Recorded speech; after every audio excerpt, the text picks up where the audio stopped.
ఈరోజు పారిశుద్ధ్య కార్మికులు, అంగన్వాడీ వర్కర్లు, ఓ పక్కన పంచాయతీ ఇంజనీర్లు, ఏపీ ఉద్యోగులు, ఇలా అందరూ జగన్మోహన్ రెడ్డి గారి మీద మూకుమ్మడి దాడి చేస్తున్నారు.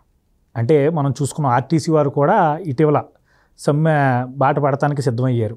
అయితే మనకు తెలిసిందే, ఈయన పెట్టుకున్న ప్రైవేట్ సైన్యంతో అనగదొక్కుతున్నారు ఈ ఉద్యమాల్ని. మరి జగన్మోహన్ రెడ్డి గారు ఎన్నికలు సమీపిస్తున్న వేళ ఆయన ప్రణాళికలు వేసుకోకుండా ఇప్పుడు ఇవన్నీ ఒక రకమైనటువంటి తలకాయ నొప్పిలా మారబోతున్నాయా? రాబోయే రోజుల్లో జగన్మోహన్ రెడ్డి గారికి ఎలాంటి ఫలితం ఉండబోతుంది ఈ యొక్క సమ్మెల ద్వారా? రాష్ట్ర ప్రజలు స్వాగతిస్తారంటారా? మీ అభిప్రాయం ఏంటి ఓవరాల్? జగన్మోహన్ రెడ్డి గారు అధికార బాధ్యతలు చేపట్టినాటి నుంచి దాదాపుగా ఏంటంటే ఆయన అధికారం ఎట్లా నడిచిందంటే, మేము చిన్నప్పుడు రాజు వెడలేని ఒక సినిమా ఉండేది. రాజు వెడలే రవి తేజములనగా కుడి ఎడమల డాల్ కత్తులు మెరియంగా అని చెప్పని పాట ఉండేది. బాగా ఉత్సాహం ఉండేది మా చిన్నప్పుడు ఆ పాట. జగన్మోహన్ రెడ్డి గారి ప్రస్థానం కూడా ఆయన వందిమాగదులు, ఆయన సలహాదారులు, ఆయన్ని కంటికి రెప్పలా కాపాడుకుంటూ వచ్చిన వాళ్ళ సోషల్ మీడియా, వాళ్ళ పార్టీ నాయకులు ఒక రక్షణ కవచంలాగా ఆయన చుట్టూ నిలబడి ఉండి ఆయన మీద ఏగ వాళ్ళనే వాళ్ళ ఈరోజు దాకా. ఆయన వైపు విమర్శలు ఎక్కువ పెట్టాలి అని చెప్పని ఆలోచన చేసిన వాళ్ళని కూడా పోలీస్ డిపార్ట్మెంట్ ద్వారా అణిచివేసే ప్రయత్నం చేశారు. అసలు రాష్ట్రంలో ప్రభుత్వాన్ని ప్రశ్నించడమే ఒక నేరం. ప్రభుత్వాన్నే ప్రశ్నిస్తారా? అంటే ప్రభుత్వం అంటే ప్రశ్నించడానికి అతీతమైందిగా. ముఖ్యంగా జగన్మోహన్ రెడ్డి గారి నాయకత్వంలో ఉన్న ప్రభుత్వాన్నే మీరు ప్రశ్నిస్తారా? జగన్మోహన్ రెడ్డి గారు డెమోక్రసీలో ఎలక్టెడ్ చీఫ్ మినిస్టర్ అనే అంశాన్ని మర్చిపోయారు. ఆయన ఏదో యుద్ధం చేసి శత్రువులందరిని సంహరించి ఒక రాజ్యం వీరభోజ్యంలాగా ఆయనకు పదవి దక్కినట్టుగా ఫీల్ అయిపోయారు ఇప్పటిదాకా. ఇవాళ ఎన్నికలు సమీపిస్తూ ఉన్నాయి. రకరకాల వాగ్దానాలు చేసి ప్రజల నుంచి మన్నన పొంది ఆయన అడిగిన ఒక్క ఛాన్స్ తోటి అధికారం చేజిక్కించుకొని అధికారంలోకి వచ్చారు. ప్రజలు వేచి చూశారు, నిర్బంధాల్లో నలిగిపోయారు, అణిచివేతకు గురయ్యారు. ప్రశ్నిద్దాం అనుకున్న వాళ్ళ గొంతులు నొక్కివేయబడి కీచు గొంతులతోటి అరవాల్సి వచ్చింది. గంభీరంగా ప్రభుత్వాన్ని ప్రశ్నిద్దాం అనుకున్న వాళ్ళని కూడా బూటుకాళ్ళతోటి తొక్కేసిన పర్యవసానం కీచు గొంతుకులతోటి అరిసే ప్రయత్నం చేసినా కూడా ఈ పోలీసు లాఠీల క్రౌర్యం దెబ్బకి ఆ కీచు గొంతుకుల ఆక్రందనలు, రోదనలు కూడా సమాజం దృష్టికి రాలేదు.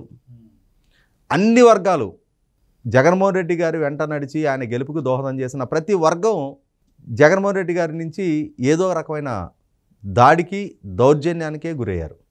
ఇటువంటి సందర్భంలో ఆయనకి కూడా అధికార అంతానికి చేరుకుంటున్నాడు. 4 సంవత్సరాల 6 నెలల 13 రోజుల పరిపాలన ముగిసిపోయింది వాటితోటి. 2019 మే 30 తారీఖు ఆయన పదవి బాధ్యతలు చేపట్టారు. మొన్న నవంబర్ 30 తారీఖుకి 4 సంవత్సరాల 6 నెలల పదవి కాలం పూర్తయింది. అంటే ఆయనకి ప్రజలు ఇచ్చిన టెన్యూర్ ఇంకొక 6 నెలల కాలం మిగిలి ఉంది.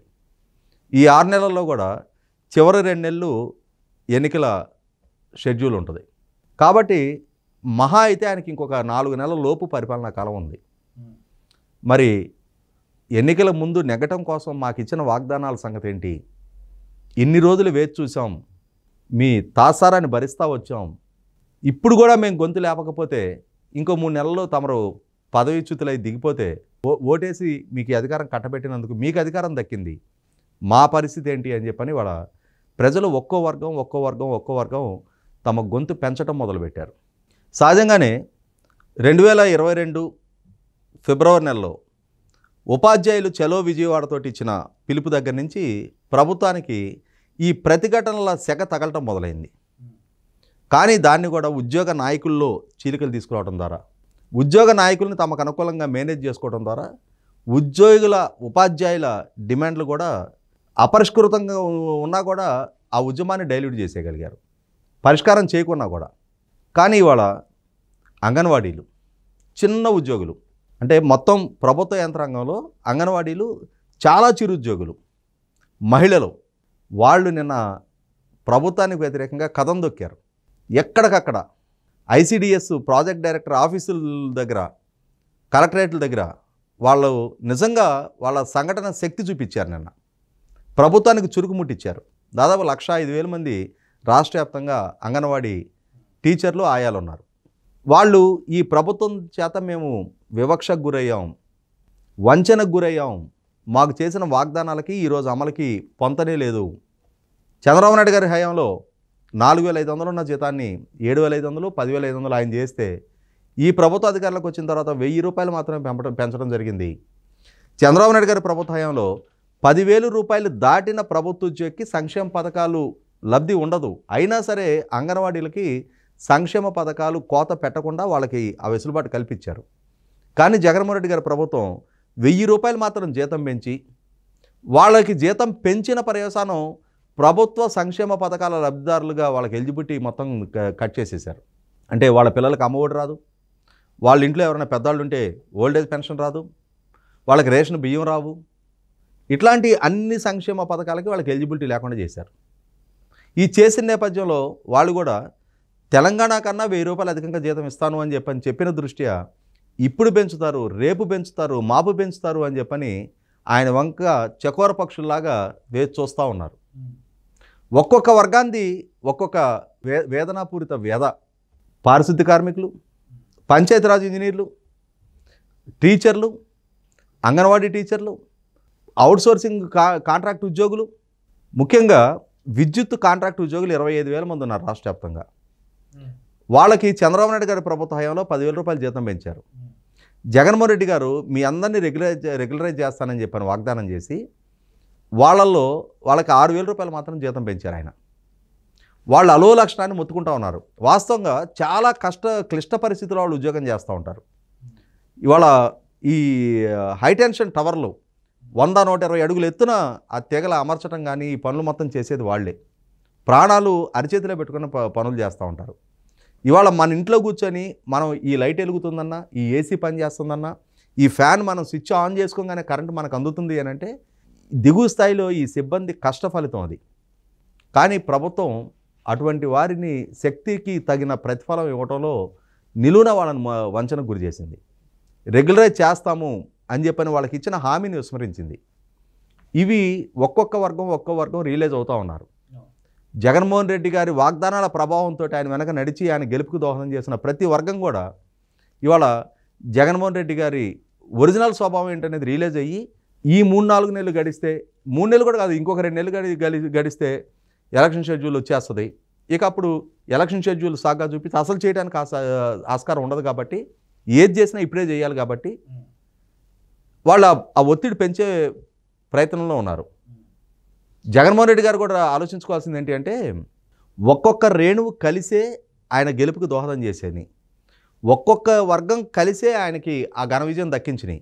ఇవాళ ఆ ఒక్కొక్క వర్గం జగన్మోహన్ రెడ్డి గారి పరిపాలనా తీరు పట్ల విముఖతతోటి పోరాట పంతా ఎంచుకుంటూ ఉన్నారు.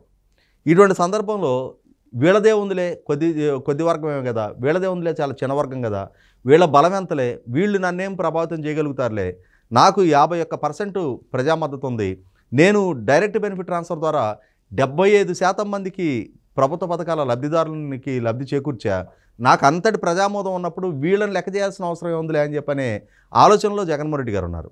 కానీ ఏ వర్గాన్ని ఆయన విస్మరించినా సరే అంతిమంగా ఒక్కొక్క వర్గం సంఘటితంగా వాళ్ళు ఉద్యమ బాట పడతారనే నేపథ్యంలో అంతిమంగా ఏ వర్గాలు జగన్మోహన్ రెడ్డి గారు గెలుపుకి దోహదం చేశారో ఆ వర్గాలు మొత్తం కూడా ఇవాళ ప్రతికూలంగా మారుతున్న నేపథ్యంలో ఆయన ఓటు బ్యాంక్ ఆయనే నాశనం చేసుకుంటా ఉన్నాడు. ప్రజలు రియలైజ్ అవుతున్నారు. ఇవాళ ఉద్యోగులు చిన్న ఉద్యోగులే కాదు, వాళ్ళ సొంత పార్టీలోనే సంక్షోభ పరిస్థితులు తలెత్తా ఉన్నాయి.